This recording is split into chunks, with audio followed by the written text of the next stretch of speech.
Hello class. Welcome back बच्चों। तो प्यारे बच्चों, स्टार्ट करते हैं नया लेक्चर। बेटा, नया लेक्चर हम स्टार्ट कर रहे हैं environment and sustainable development chapter से। ये इकोनॉमिक्स का ऑफिशियली बिल्कुल लास्ट चैप्टर है। ठीक है जी, 3 लेक्चर मुझे लग रहा है कि वैसे लग जाएंगे हमें एनसीईआरटी कवर करने में और नोट्स कवर करने में। उसके बाद पास्ट ईयर क्वेश्चन में एक आध लेक्चर और लगेगा। ठीक है जी। तो हम 4 लेक्चर के बाद बाहर हो चुके होंगे इससे। पढ़ना शुरू करते हैं बेटा। एनवायरमेंट एंड सस्टेनेबल डेवलपमेंट, मैं एक बार आपको बता रहा हूँ कि आपको कहाँ से पढ़ना है। यहाँ से पढ़ना शुरू करना।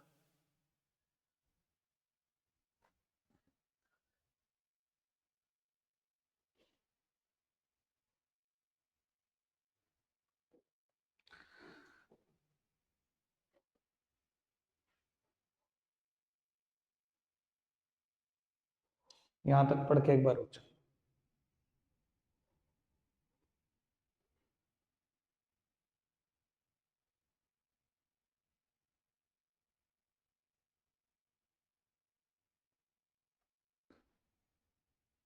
डन। बेटा, क्या है एनवायरमेंट? देखो, बड़ी सीधी सी बात, environment is the some total of surroundings. हमारे आसपास सब कुछ जो कुछ हमें दिख रहा है सब एनवायरमेंट ही है। Sum total of surroundings that affect our existence and quality of our life. जो हमारी एग्जिस्टेंस पर फर्क डालता है, हमारी क्वालिटी ऑफ लाइफ पर फर्क फर्क डालता है। और एनवायरमेंट जो एनसीईआरटी की डेफिनेशन है वो ये है, environment include biotic and abiotic elements. Biotic elements are the living elements just like animals, bird, fisheries, plants, trees. और अबायोटिक एलिमेंट क्या है? Sunlight, air, rocks, mountain, beaches. ये सब बायोटिक एलिमेंट है। इन सबको कंबाइन कर दो तो भी एनवायरमेंट ही बन रहा है। ठीक है जी। फिर बेटा, फंक्शंस ऑफ एनवायरमेंट पढ़ना फटाफट से।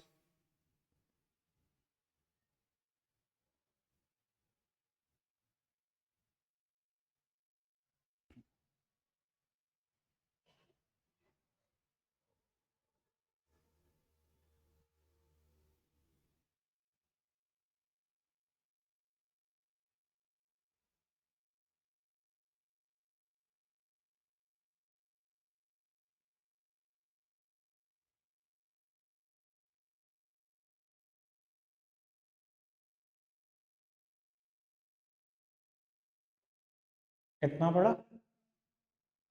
अब बेटा, फंक्शंस क्या है एनवायरमेंट के? सबसे पहले, environment offer us resources for production. बेटा, एनवायरमेंट ने बहुत सारे फ्री गिफ्ट दिए हैं हमें। नेचर ने हमें बहुत सारा फ्री गिफ्ट दिया है और इन रिसोर्सेज का हम इस्तेमाल प्रोडक्शन के लिए करते हैं। मिनरल्स, बहुत सारे मिनरल्स एनवायरमेंट ने फ्री दे दिए। कई बार आप देखते हो कि बेटा सरकार ने माइनिंग करी, कोई मिनरल निकल गया, कभी कोई मिनरल निकल गया। कभी गोल्ड की खदानें निकल गई, कभी सोने की खदानें निकल गई, कभी चाइना में निकल गई, कभी इंडिया में निकल गई। निकलती तो है, एनवायरमेंट ने तो फ्री दिया। ठीक है जी। या वाटर, कितने सारे बिजनेस के लिए water is a raw material. कितने सारे बिजनेस के लिए। ठीक है जी। Specially water parks and amusement park. अब सोचो, कितने वाटर पार्क्स में जाते हो, क्या है मेन रॉ मटेरियल? अगर यही ना होता तो क्या होता? तो एनवायरमेंट ने हमें बहुत सारी चीजें फ्री ऑफ कॉस्ट दी है जो हम प्रोडक्शन में इस्तेमाल करते हैं। बताओ, कौन सी ऐसी दुनिया में कंस्ट्रक्शन साइट चल रही है जहां वाटर का इस्तेमाल नहीं हो रहा? सोचो, हम कर पाते हैं कंस्ट्रक्शन अगर वाटर ना होता? ठीक है ना जी। बात समझ में आती है? दूसरी बात, एनवायरमेंट एसिमिलेट्स वेस्ट। बेटा, दुनिया में ये सोचो, एक दिन में कितना वेस्ट जनरेट होता है। Production and the consumption activities generate some waste. आप प्रोड्यूस करते हो, आप कंज्यूम करते हो, कुछ ना कुछ वेस्ट जरूर जनरेट होता है। सोचो ना, घर का डस्टबिन एक दिन में कितना भर जाता है। और एक घर ना है, दुनिया में कितने घर है? कहाँ जाती है ये वेस्ट सारी? बेटा, एनवायरमेंट इस वेस्ट को एब्सॉर्ब कर देता है, एक्सेप्ट प्लास्टिक। सिर्फ प्लास्टिक को छोड़ दो, प्लास्टिक पॉलिथीन छोड़ दो, एनवायरमेंट में कोई भी वेस्ट टिक नहीं पाती। ठीक है ना जी। इवन इंसान की बॉडी का नहीं कुछ पता लगता कहाँ गई। जो लोग बॉडी को दफनाते हैं, कुछ पता लगता है बॉडी कहाँ गई? एक आध साल में ही खत्म, सब कुछ नीचे से खत्म हो चुका होता है। एनवायरमेंट में वो कैपेसिटी है कि सारी वेस्ट एब्सॉर्ब कर जाए। ठीक है ना जी। तीसरी बात, एनवायरमेंट सस्टेन लाइफ। बेटा, एनवायरमेंट में क्या आता है? सोचो तो सही, सनलाइट, एयर, वाटर, इनके बिना लाइफ है? एब्सेंस ऑफ दीज एलिमेंट मतलब एंड ऑफ आवर लाइफ। गलती से अगर सांस ना आए ना 1 मिनट, पागल हो जाता है आदमी। 1 ही मिनट बस, ठीक है ना। तो सोचो कि इनके बिना जिंदगी है? एनवायरमेंट ने ही जिंदगी दी है। क्लियर है ना बात? और चौथी बात मैं एनसीईआरटी से नहीं करा रहा, environment enhances quality of life. बेटा एनवायरमेंट में कुछ चीजें ऐसी हैं जिसको मैन एंजॉय करता है और कहीं ना कहीं क्वालिटी ऑफ लाइफ इंप्रूव कर रही है। जैसे कि हम बहुत थकान फील करते हैं, मतलब एक जैसा शेड्यूल चल रहा है, बड़ा हेक्टिक हो गया, आप 12th क्लास में हो, भाई सब बोर्ड बोर्ड पहले दिन से सुन रहे हो, 12 महीने हो गए बोर्ड के पेपर के खत्म होने का, तब क्या कहोगे? फ्रेंड को एक ट्रिप पर ले जाओ, माउंटेन के पास, रिवर के पास, बीचेस के पास। भैया इंसान की फितरत में है कि वो नेचर को ज्यादा एंजॉय करता है, और एक ऐसी ट्रिप ना जो बीचेस के पास हो, जो माउंटेन के पास हो, हमारी महीनों की थकान उतार देती है। मानते हो ना? तो हमारी कहीं ना कहीं क्वालिटी ऑफ लाइफ इंप्रूव करती है एनवायरमेंट के पास जाने से। यह चार बात है। क्लियर चारों? आगे बढ़ सकते हैं? चलो जी, अब मैं एक बार बता देता हूँ क्या पढ़ना है, 1 मिनट रुक जाओ। ठीक है, यहीं से पढ़ना शुरू करो बेटा, इसी पैराग्राफ से।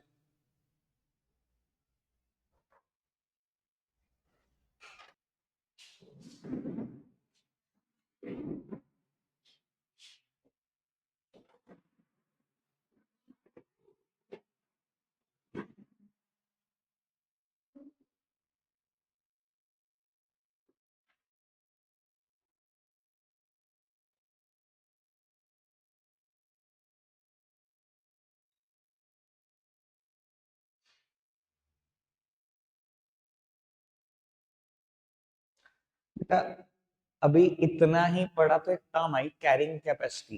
क्या होती है कैरिंग कैपेसिटी? एनवायरमेंट की कैरिंग कैपेसिटी का मतलब क्या है?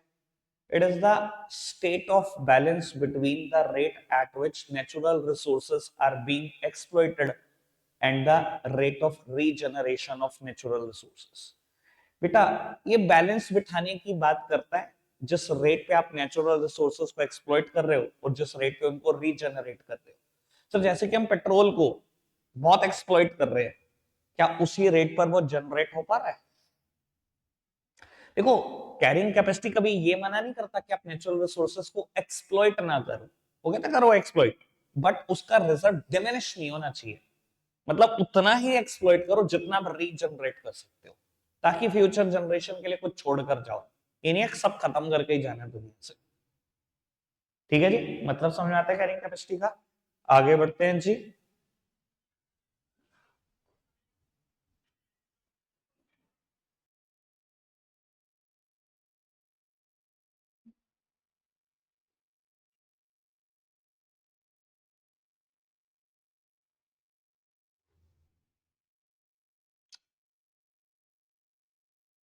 कितना पढ़ा बेटा?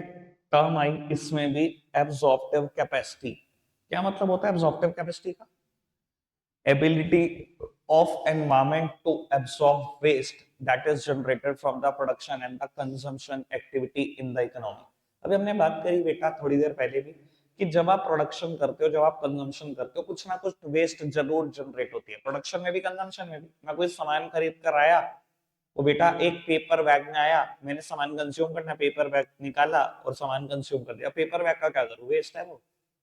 तो प्रोडक्शन एक्टिविटी में कुछ ना कुछ वेस्ट जनरेट होता है, कंजम्पशन में भी होता है। ठीक है ना जी? एनवायरमेंट की एबिलिटी इन सब वेस्ट को एब्सॉर्ब करने की कहलाती है एब्सॉर्प्टिव कैपेसिटी। सिंपल सी बात। ठीक है, आगे बढ़ सकते हैं। अभी हमने 4 टर्म क्लियर कर लिया आज। एक एनवायरमेंट का मतलब, एनवायरमेंट के चारों फंक्शन, उसके बाद हमने टर्म क्लियर करी कैरिंग कैपेसिटी, देन अब्सॉर्प्टिव कैपेसिटी। सब ओके? आगे बढ़े। चैप्टर काफी लेंदी है, पर यहां से बहुत बढ़िया टॉपिक आने वाले हैं, तैयारी रखो। ठीक है जी, चलो बाबू, इंपॉर्टेंट मैं डाल ही जा रहा हूँ धीरे धीरे, ऑल्दो मैंने कराया सब कुछ है, पर फिर भी इंपॉर्टेंट मैं बता रहा हूँ, वो देख ही रहे होंगे आप हर जगह पर। यहां तक डन कर लिया ना आपने? पढ़ते रहना बेटा एक बार।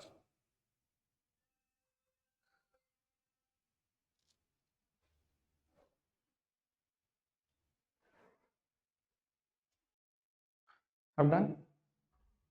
अब डन? पक्का से? ओ, अब यहाँ पर 2 टर्म आई, सिर्फ 2 टर्म आई, पर बेटा पेपर में अलग अलग 2-2 3-3 नंबर में शॉर्ट नोट आ जाते हैं, ठीक है ना जी। अब 1 मार्कर कोई ना कोई टपकेगा यहाँ से। ग्लोबल वार्मिंग और ओजोन डिप्लीशन, इनके ऊपर अलग से भी शॉर्ट नोट है, हम वो भी पढ़ रहे हैं। लेकिन इसके अलावा मैं आपको ये बात बता देता हूँ कि ये पेपर में कंफर्म्ड क्वेश्चन है, opportunity cost of negative environmental impact. कौन कौन सी अपॉर्चुनिटी कॉस्ट अराइज होती हैं अगर आप एनवायरमेंट के ऊपर गलत प्रभाव डाल रहे हो, ठीक है ना जी। बाबू करेंगे इसकी चर्चा पास्ट ईयर क्वेश्चन में, और ये कंफर्म है, मुझे अभी भी लगता है 2024-25 के लिए काफी इंपॉर्टेंट टॉपिक है, ठीक है जी। लेकिन इसकी चर्चा करेंगे पास्ट ईयर के टाइम पर, ठीक है, वहां से इसको रटेंगे भी, ठीक है पुत्र। चलो जी बाबू, अभी पहले हम ग्लोबल वार्मिंग के ऊपर पढ़ते हैं, फिर ओजोन डिप्लीशन के ऊपर पढ़ना चाहिए।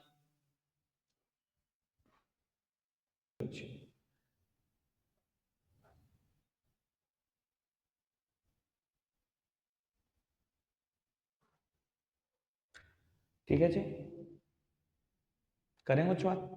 बाबू ऐसा नहीं है कि ग्लोबल वार्मिंग टर्म आपके लिए कोई नहीं है, सोशल साइंस में, एनवायरमेंटल स्टडीज में कभी ना कभी इन सबके बारे में आपने पढ़ा। क्या है ग्लोबल वार्मिंग का मतलब? Gradual but consistent increase in earth temperature. बेटा ग्रेजुअल है, पर बेटा कंसिस्टेंट है, हर साल बढ़ रहा है। पिछले साल जैसी गर्मी हमने सालभर में देखी, 53 डिग्री सेल्सियस। यार हमने तो कभी एक्सपेक्ट भी नहीं किया होगा कि 53 भी हो सकता है टेम्परेचर, और इस बार एक्सपेक्टेशन है पिछला रिकॉर्ड भी टूटेगा, इस साल की एक्सपेक्टेशन। यार सोचो तो सही, हो क्या रहा है, और ये हो क्यों रहा है? डिफोरेस्टेशन बहुत हद तक वजह है इस चीज की, ठीक है ना जी। पॉल्यूशन बहुत हद तक वजह है, और मेनली तो बेटा emission of green house gases, CO2 और CH4, मतलब कार्बन डाइऑक्साइड और मीथेन, इन्होंने सबसे ज्यादा नाश किया हुआ है।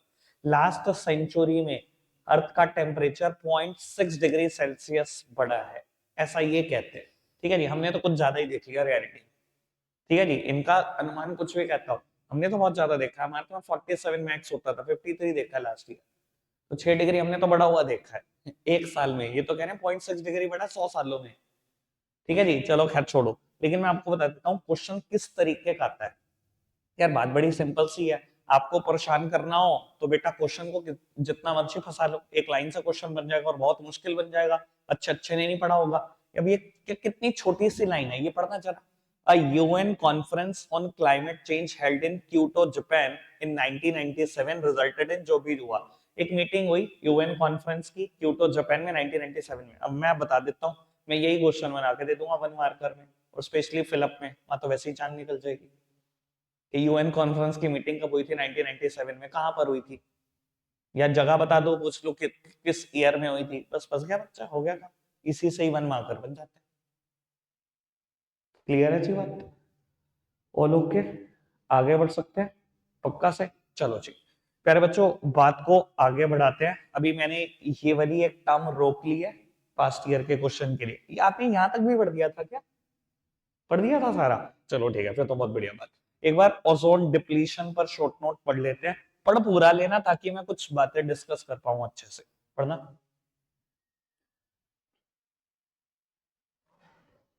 बेटा क्या है ओजोन डिप्लीशन?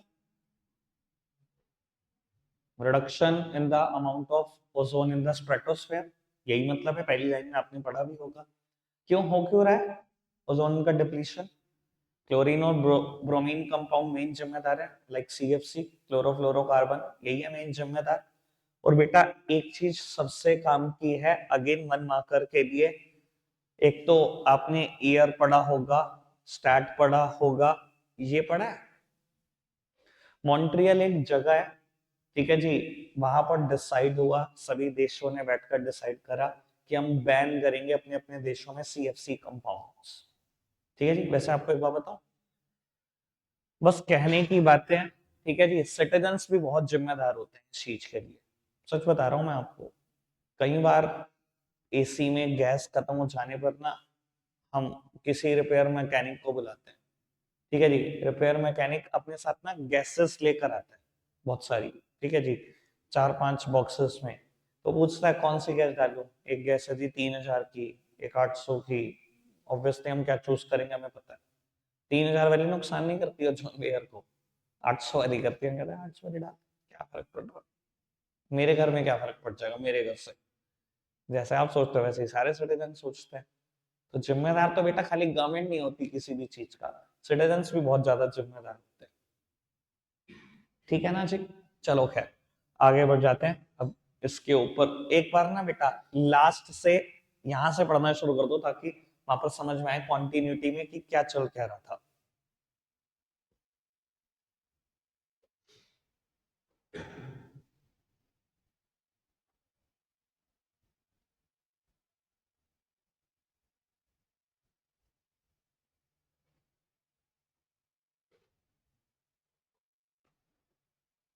यही सही है।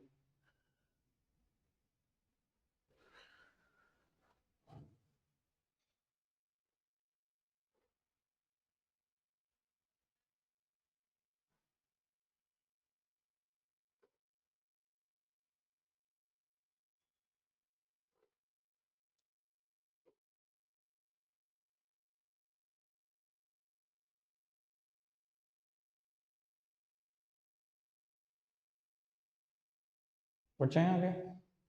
चलो जी, आगे बढ़ाते हैं बात। ये पढ़ना।